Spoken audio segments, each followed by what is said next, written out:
Welcome to Dog Pound, where we stuff all the chalk, talk, and dirt of sports into 30 minutes weekly. I'm Gabe Trevino, alongside Braydon Zamojski. Here's what's coming up. First, we'll have Lady Bulldogs basketball head coach Brad Stangel on set as we look back on his first regular season at CP and look forward to his first sectional. Then, we'll take a look at the effects of NIL, now in its fourth year of being enacted in college sports. Does it need to be regulated, or is it just fine how it is? We'll follow that with a breakdown of Super Bowl 60 with analysis and predictions, and of course, we'll wrap up the show with our Freaky Fast Friday finale. Let's get started. The Lady Bulldogs have had a tremendous first season with new head coach Brad Stangel, finishing the regular season 19-4 with a 22-point win over Hanover Central last night. So the playoffs begin for the Lady Bulldogs, starting with sectionals. The road to the sectional championship this year will be a tough one, having to play 3 games to become champs. The Lady Bulldogs will play the Hammond Morton Governors to open the tournament, followed by Hammond Central and the winner of Lake Central versus Munster. The Lady Bulldogs have beat all of those teams except for the team they open with, the Hammond Morton Governors.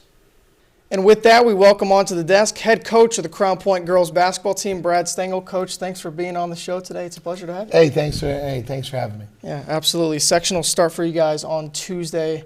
It's going to be a tough outing with Hammond Morton. So you coached boys basketball, for the viewers at home who don't know, before you came here to Crown Point. What has that adjustment been like coming from boys basketball to girls basketball? You know, I mean, it hasn't been a big adjustment as like everybody thinks it has been. You know, I mean, basketball is basketball. Honestly, the biggest adjustment has just been the calendar. You know, we start sectionals here coming up, and you know, on the boys' side of it, we were still a month before we started. You know, the sectional. So just kind of moving everything up a little bit has been probably the biggest adjustment. But as far as the basketball piece goes, you know, it's been a very smooth transition, and I haven't really noticed a whole lot of difference between the two. Now, Coach, you have an absolute superstar sophomore on your team, Ava Ritchie. Tell me about her and the impact she's had on this team. Yeah, I think she's having a calming impact on our kids. You know, when you have somebody who's your point guard, who can handle the basketball like she does, you know, it gives everybody else confidence and to do what they are able to do, and she gets everybody where they're supposed to be, and she's a dynamic athlete, and she's still coming into her own too. I don't think we've seen the best of Ava Ritchie yet. Which is pretty crazy to think. Correct. But I think she's become maybe not a vocal leader yet, but when she has the basketball in her hands, I think everybody is confident that we can get to what we're supposed to do on offense with her. And she's, you know, her work ethic is through the roof. But you know, at the end of the day, I think there's so much more for her to get done. But she also elevates everybody's confidence when she's out there with the basketball. Yeah, and speaking of star players on your team, Ivy Henderson, I think we'd be amiss if we don't talk about her. Against Chesterton last week, she was getting double team, triple team under the basket. You started to put her in motion, and she was able to find space. Kind of, what has that been like? Her coachability there on the floor. Yeah, I mean, she you know, new coach, new staff, new philosophy. You know, and you just can't put her down at the block and say, okay, we're going to throw you the basketball, because you can see how the gravitational pull that she gets. So you have to move her around. And at first, that was a little bit of it wasn't a struggle, but it was like, why am I standing out here at 20 feet? Yeah. All right, well, here's why. Because you're athletic, you can move, and then we can move you around, and now it becomes harder for the teams to double team you. And I think we're still learning how to get her the basketball. And once she gets double teamed, the ball can move, and there's another repost we can get her. And as we hopefully go through the next couple weeks, that we're getting better. We're a lot better at it than we were 4 months ago, but I mean, that's something we can go on. But she's so athletic, so mobile, so her hands are pretty good. So it's our responsibility to get her the ball, and it's our responsibility to get the help out of there. And that's a lot of what we do with the in motion, as you called it. Yeah, it can be a huge advantage to have someone on the inside who gets all the attention there, and then you have shooters like Ava Ritchie and Sydney Hale all on the outside, and then you have a presence like her on the inside. Well, you play Hammond Morton on Tuesday to start sectional. This is a team that beat you in the regular season. What is the confidence, the feeling behind your team right now? I think all games aren't equal. I think we had to go to their place and play, which wasn't an easy place to play. We were playing on finals week, which is never an easy time to play. And we had lost 2 other games leading up to that game. So there was a lot of things that were going on as we walked in there, and they played really well. Yeah. I mean, they have a star in their own in Kyla Patterson, and so this is a challenge. And for our group, for our team, if we want to go to the places what we want to get to, we have to be able to take challenges like this on and be able to meet the expectations of what we think we are. So it won't be easy Tuesday, but it's a challenge that we can overcome, and it's a challenge that we can go out and put our best foot forward. Yeah, and Coach, it's been a very successful first year here at Crown Point for you. What has it meant personally, just being around the girls and just having a season like this in your first year? Yeah, our staff, we have a very qualified, experienced staff that has helped. Most of them also had coached boys before. So, that has been great. The girls have been welcoming. They've welcomed new ideas. They've welcomed new different ways to do this. It's been a really good start. And I think this week and this sectional week is a time for our young basketball team, because we are pretty young, to take a next step into the future and what we really can be. So, but yeah, it's been a blast. I've enjoyed getting to know you guys and everything that you guys do, and you guys do a great job with promoting our basketball team and our school. But so all of it has been a great experience for me in year one. Yeah, absolutely. Well, the girls will take on the Hammond Morton Governors on Tuesday. On the other side of the break, we'll talk college sports and how it needs to be regulated immediately.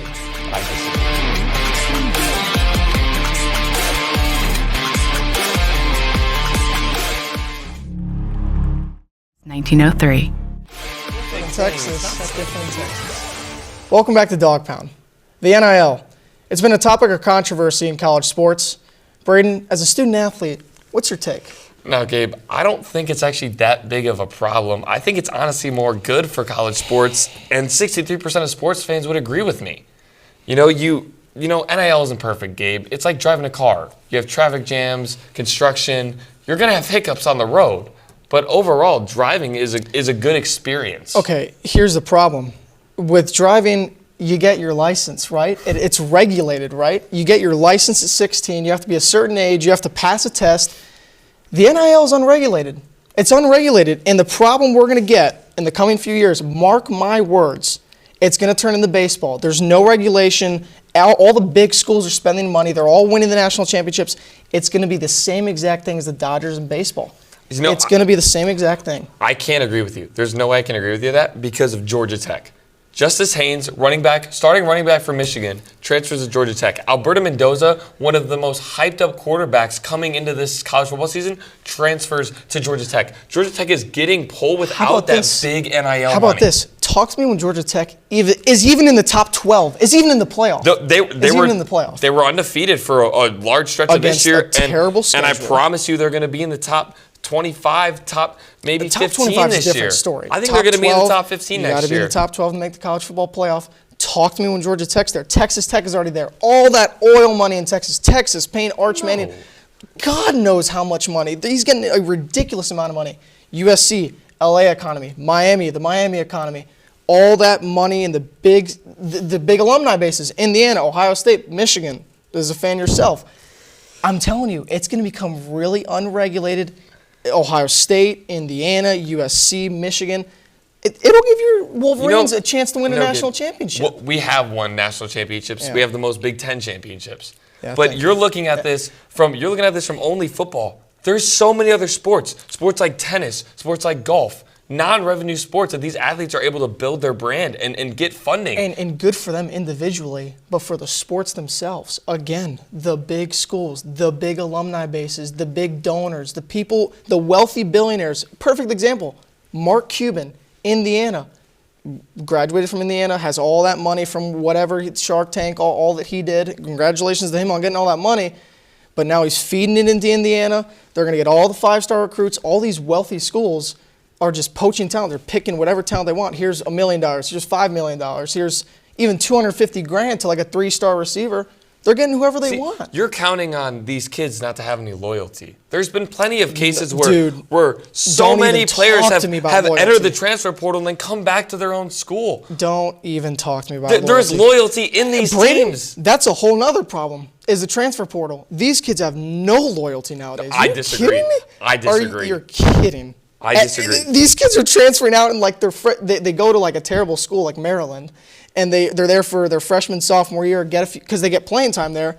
Then they go to the Ohio States. Then they go to the Michigans. I agree. Then they go to the Indianas. There's some people who do that, but there's that. plenty of kids this year. There was thousands of kids in the portal this year, and a lot of them came back to their own school.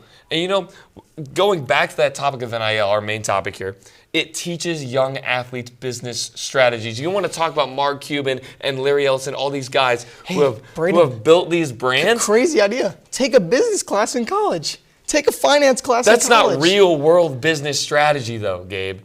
This NIL, they have to manage money. They have to sign contracts. They have to learn the thick of it. That's what your agent's for.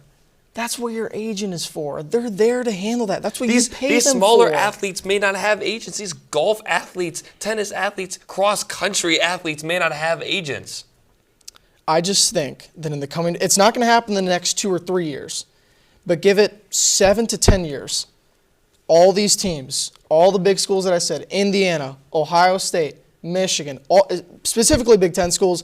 There's a few SEC schools. You have Texas. I know Texas Tech's in the Big 12. But a lot of those southern states don't have the crazy money that these northern states have. I'm telling you, in 7 to 10 years, these teams are going to be winning national championship after national championship. Well, it already has. When we graduate, you're going to come back to me. You're going to text me on probably a thing more advanced than a smartphone. You're going to say, Gabe, you were right. No, I'm not. As always. Because the SEC has ruled. The Big Ten has ruled college football for forever. It's just always going to be like that, whether we have NIL, whether we don't, whether we have regulation. Don't talk to me about 1900 when Princeton was good at football, Gabe.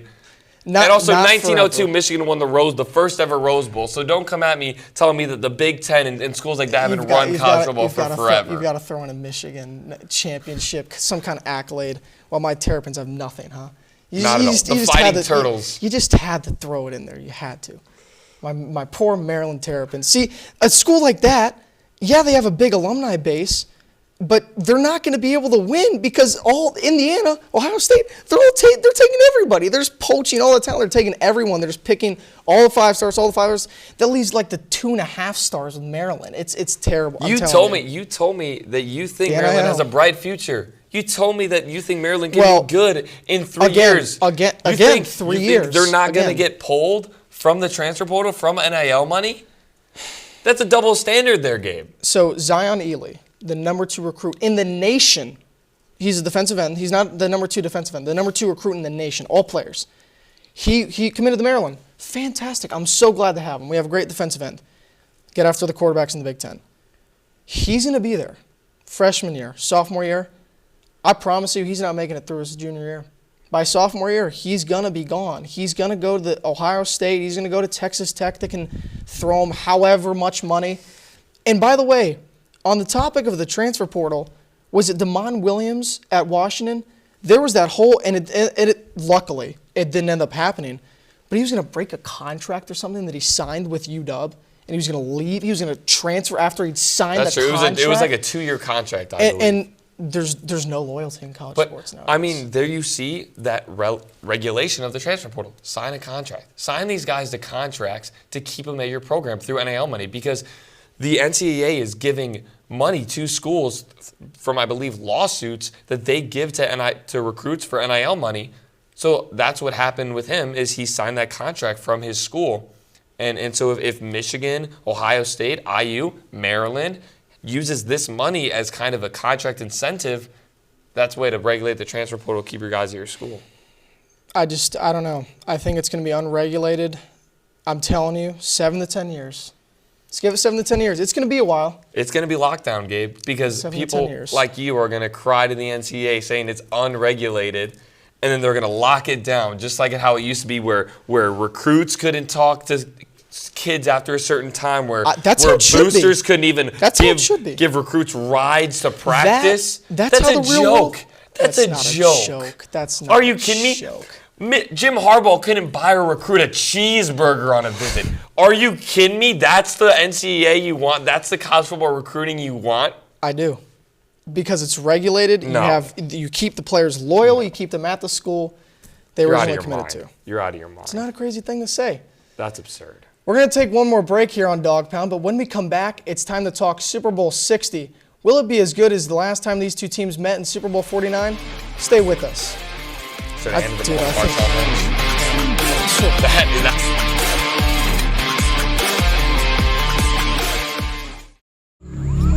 Some see it since 1903. Come on. No, it's not. There's disagreements on sports shows. Okay, it's the moment NFL fans and we have been living for. If you didn't know, we're huge NFL fans. So it's time to break it down and give you our predictions for Super Bowl 60. Well, Braydon, the Eagles are in the Super Bowl. Gabe, that was last year. Oh, right. Seahawks, Patriots. Let's get into it. Well, Braydon, Seahawks, Patriots. This is going to be a good one. Rematch of Super Bowl 49. I don't know how to feel about this game. It's unpredictable to me. This is two young teams, no experience. Drake May, young quarterback. Sam Darnold, not necessarily a young quarterback, but not a lot of experience. It's unpredictable. What? I'm taking the better. What did you just say? Did I say something crazy? You said Sam Darnold, an inexperienced quarterback. He's a 7-year starter in the NFL game. 7 years. That's almost half your lifetime. The Jets shouldn't even be an NFL team. You're counting those years as being a starting quarterback? He started NFL games as a quarterback.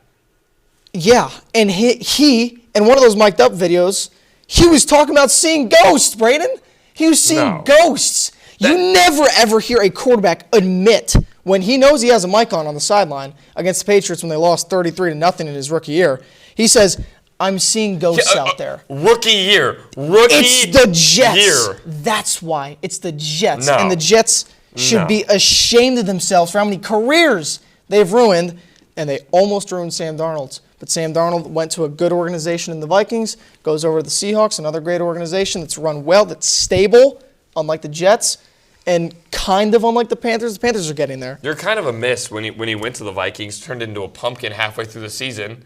So how do you know it's not going to happen on Super Bowl Sunday? He's just going to have the worst game of his career. Look, he did play a very good Rams team, who, in my opinion, is coached by the best coach in the league, Sean McVay. He beat them in the NFC Championship. That Rams team is Swiss cheese if you can get past that pass rush. That is one of the worst secondaries in the NFL, Gabe. Yeah, you got to get past the pass rush. Jared Verse, Byron Young. You got to get past Poona Ford. You got to get past these guys. Yeah, but if you throw the ball at all, you're going to have a Quentin Lake came back and played in that game, who was probably their best defensive back. Besides Kobe Durant, who, by the way, had an incredible playoff run. He had, 2 interceptions against the Bears?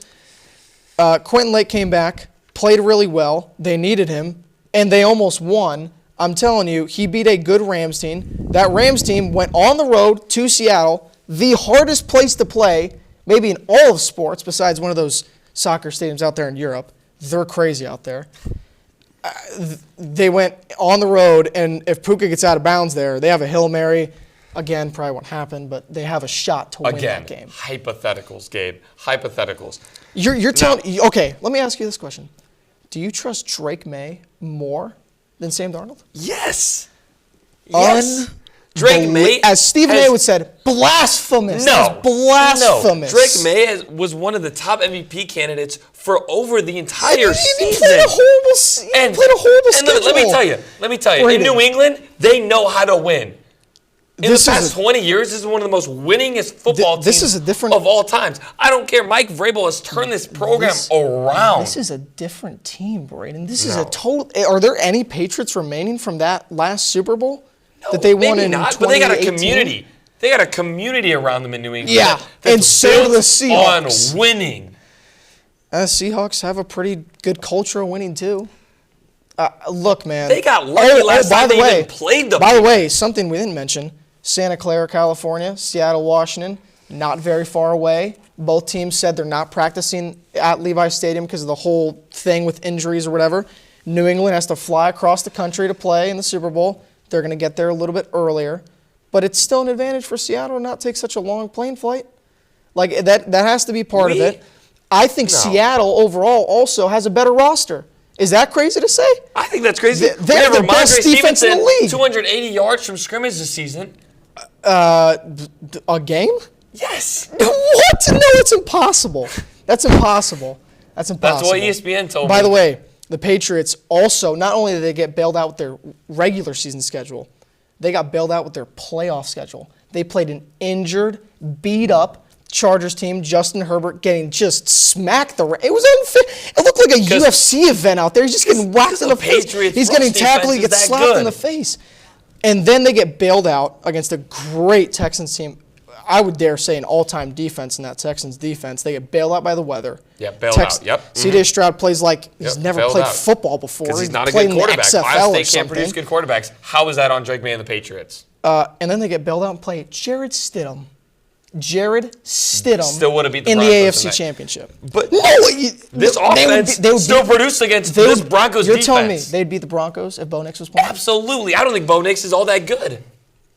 Frankly, I don't think Bo Nix is all that good. And they still beat this Broncos defense. He's better than Jared Stidham. Agreed. And they almost beat him. No. The final score is 10-7. And they got bailed out by the weather in that game, too. It started snowing in the third quarter. You can't say because the team plays good in the snow that they get bailed out by the weather. That is the dumbest thing I've ever heard. I'm just telling you. By the way, luck is part of sports. We know that. We've talked about that. But there is a point where you get a certain amount of luck and it runs out. Chicago Bears luck ran out. On Sunday, February 8th of 2026, it's going to run out for the New England Patriots. No, it's not. I think it's that simple. Drake May, 31 touchdowns, 8 interceptions. You want to tell me what Sam Darnold's touchdown-interception ratio is? He has 14 interceptions. Yeah. He has 6 less touchdowns. And this Pats secondary is really good. Against a much harder schedule in the toughest division in football, playing the Niners twice, the Rams twice. The Niners twice. Are you kidding me? I'm a Philadelphia Eagles fan. The Niners have not been anything this year. I don't hate a team more, besides the Dallas Cowboys, than the San Francisco 49ers. I can still acknowledge they're a good football team. Brock Purdy played incredible in Philadelphia. They've been injured all year. You're going to tell me they're a good football team? Even more incredible. No. That's why, by the way, Kyle Shanahan should win Coach of the Year. Absolutely not. I think you're insane. 11-6, 12-5, whatever the record was, with nobody. You're going to tell me Ben Johnson's not Coach of the Year? No.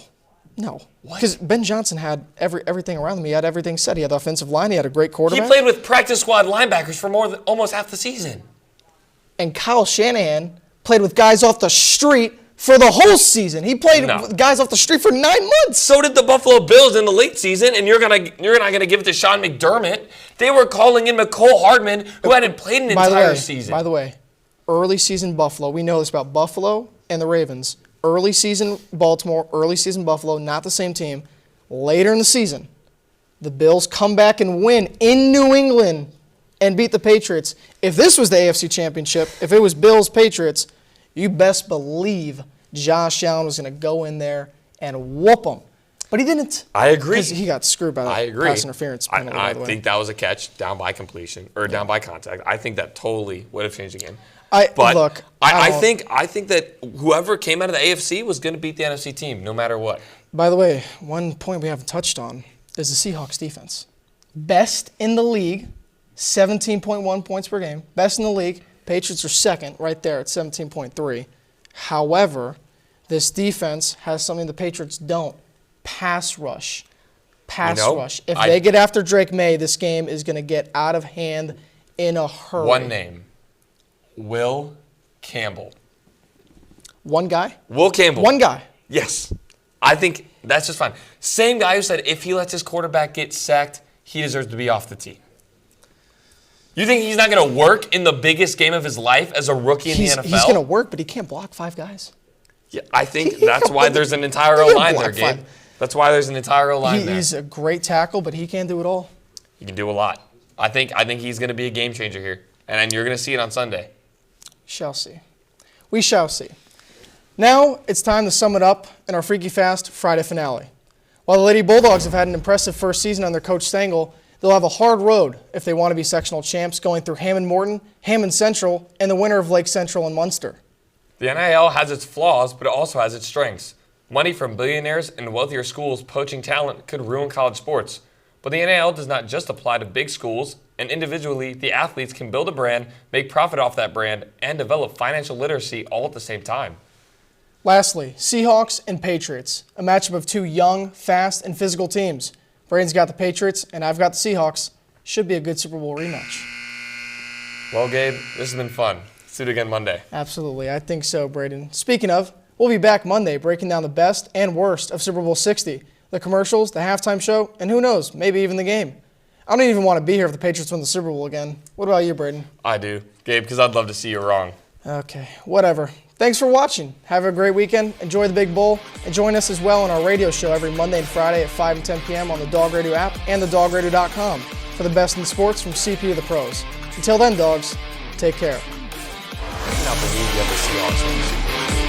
Like, that is probably just the When worst you thing don't, I've ever when you seen. don't know who's better quarterback, you take the better roster. I take the better quarterback, and it's Drake May. It's that simple. Take the better roster.